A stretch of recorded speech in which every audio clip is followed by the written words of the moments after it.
ko talaga na very sweet maglambing ang mga lalaking anak sa kanilang mga nanay. Di ba, Mars? I agree, Totoo yan, Mars. totoo yan. Yan, totoo, iba talaga ang lambing ng lalaking anak. Kaya naman, hindi na ako magtataka kung itong mga bisita natin, mga bida sa Daddy's Girl, eh may chance na lumaking mga proud mommy's boy. O, eto na, magkakaamira na tayo.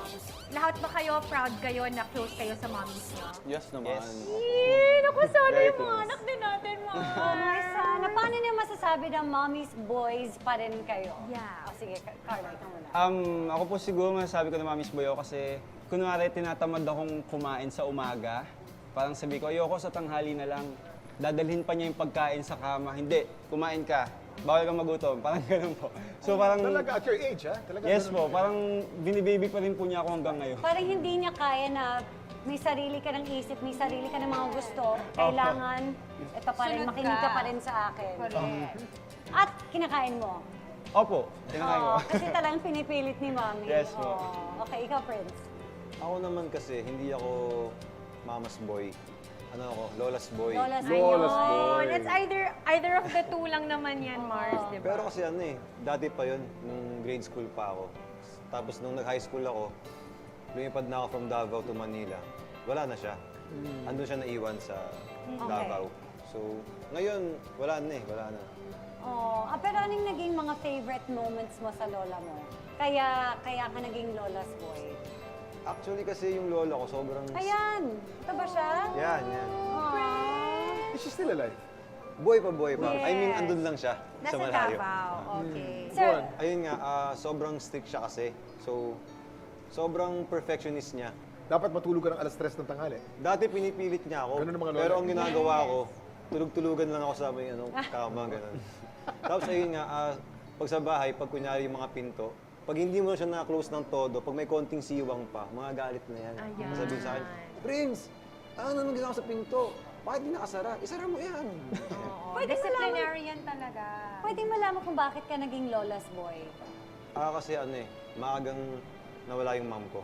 6 years old ako. Sorry to hear So that, yung lola mo friend. talaga yung... Nag-alaga at nagpalaki Opo. sa'yo. Hanggang ako, high school. Ayun. You are very lucky to have your lola. Yes, sobrang thankful ako sa lola. How Okay. special. Ikaw, Prince. Prince, ikaw naman. Ako naman Prince po, number 2. Prince? My mom and I are very close. To the point na parang best friend ko na rin siya. Kasi yung mami ko, sobrang makulit din siya eh. Okay. So halos same yung energy namin.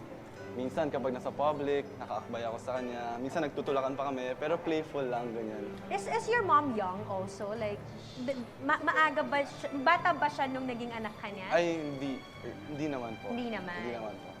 So yun po, very close po kami. And yeah, very lambing kasi siya. So feeling ko doon ko nakuha yung pagiging affectionate ko po. Kaya yun yung hinahanap din niya sa isang babae mo. Yes, kasi nakikita mo na ginagawa din ng mommy mo sa'yo. So parang hinahanap ko rin po yun. Well, si Pars Prince Carlos daw, so sobrang close sa mami niya, kabanding mo siya hanggang sa TikTok.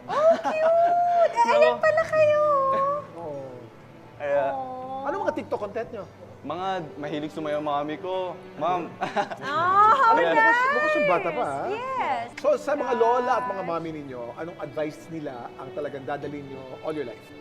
very God-fearing po mom ko. God-fearing. So lagi niya sinasabi sa akin to put God first and everything happens for a reason po talaga. Ikaw, Prince. Sa akin naman, respetuhin yung lahat ng tao ng pantay-pantay. Kahit sino pa kaharap mo, kailangan respetuhin mo lang.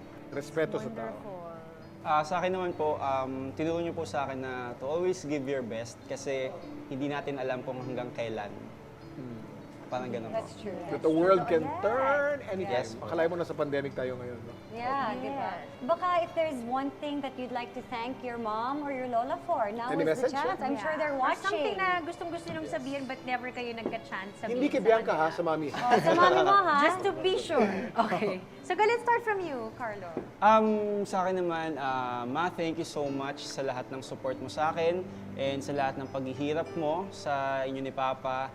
And I promise na gagawin ko ang lahat para mabigay sa inyo yung life na deserve nyo and yung happiness na deserve nyo. Prince?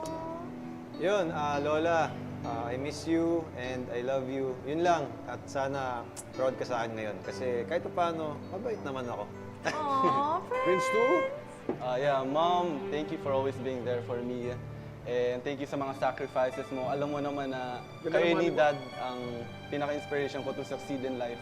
And love na love ko po kayo. That's so sweet. Aw, sweet. Guys, thank you very much for opening up and sharing.